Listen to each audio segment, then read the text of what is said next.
Pinagpapakulo ng karne ng tupa para sa ating gagawing shorba or soup. Pakulaan po natin ito ng 1 oras at kalahati.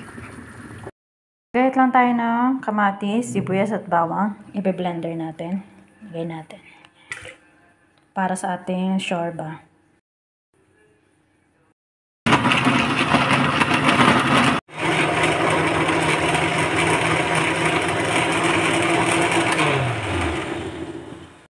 Ating tupa na pinakulangan natin 1.5 hours. Lagay natin itong binilender natin. Ayan.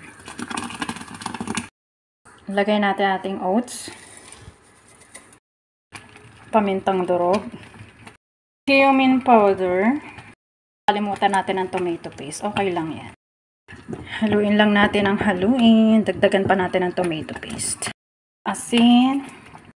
Ito na po yung ating shorba. Haluin lang natin ang haluin para hindi magtigit. Ayan. Lagay natin napaka-healthy na black lemon. Ayan.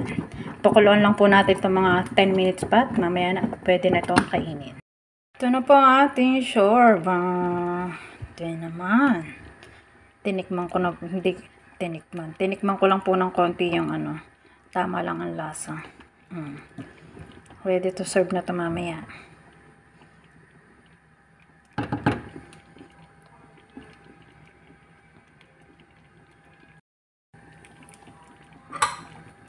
Laham soup or shorba para sa unang araw ng Ramadan.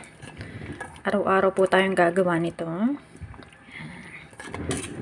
Actually, hindi lang naman po tuwing Ramadan gumagawa nito. Kapag nagustuhan niyong gumawa, yan. Yan.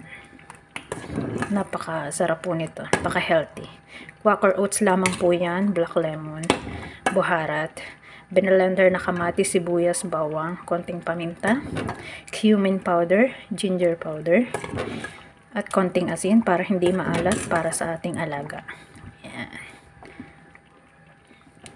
Napakasarap po nito.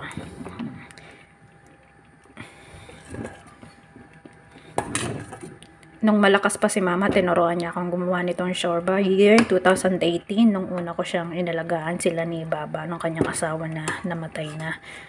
Ayan, kaya natuto po ako magluto nito. Ngayon, mahina na si mama, hindi na niya kayang maglakad. So, alhamdulillah, ako pa rin na nag-aalaga sa kanya. Long live sa aking alaga para matagal pa kaming magsasama ni mama. Ramadan Kareem.